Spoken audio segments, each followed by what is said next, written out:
তিন জাতির পিতা ইব্রাহিম আলাইহিসসালাম, মুসলিম, বনি ইসরায়েল, খ্রিস্টান। আল্লাহ বলেন, পূর্বের জ্ঞানশাস্ত্রে ইব্রাহিম প্রিয় বস্তু দাও কোরবানি। ইব্রাহিম নবীর দুই বিবি, মা শাহেরা আভিজাত্যের প্রতীক এবং মা হাজেরা জ্ঞানের কলি। হাজেরার গর্ভে আসে ইসমাইল আলাইহিসসালাম, তার বংশে দিনের নবী নামের নূরের বাতি জেগে উঠে, প্রাণ পেয়ারা সে আশায় চেয়ে থাকে।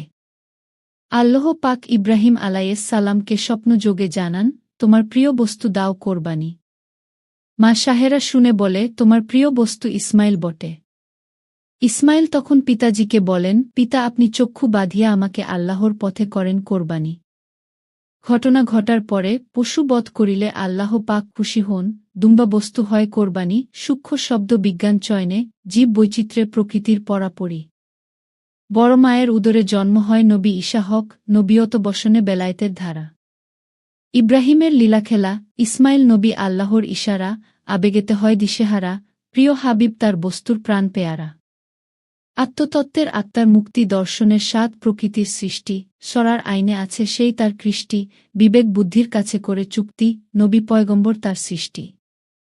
নফসে আল্লাহ, নফসে নবী, খোদা খোদে আকারে জুদা হয়ে করে তার বিধি। শুরু হতে আদম নুরেতনের বুনিয়াদ, পিতা পুত্রের শিক্ষা আলো খাওয়ার শিক্ষা পাই। আলমিন বলে, শয়তানের কুমন্ত্রণা হতে এযাবৎ কালে করে নফসের পায়রাবি, অন্ধকার শিক্ষার যাত্রী আমার আমিত্ব ধরে রাখতে, সত্য মিথ্যাকে না বুঝে রিপু ইন্দ্রিয়ের কুমন্ত্রণায় পড়ি।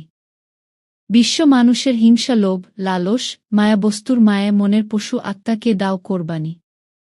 আল্লাহ মহান কাদের গুণী, দয়াময় থেকে মানব জাতির নিকৃষ্ট ভুল কর্মের কারণে কাহারু হন তিনি, শেষ বিচারের ইহকালের পরকালের, বিশ্বাসের মম হৃদয়ের প্রাণস্বামী।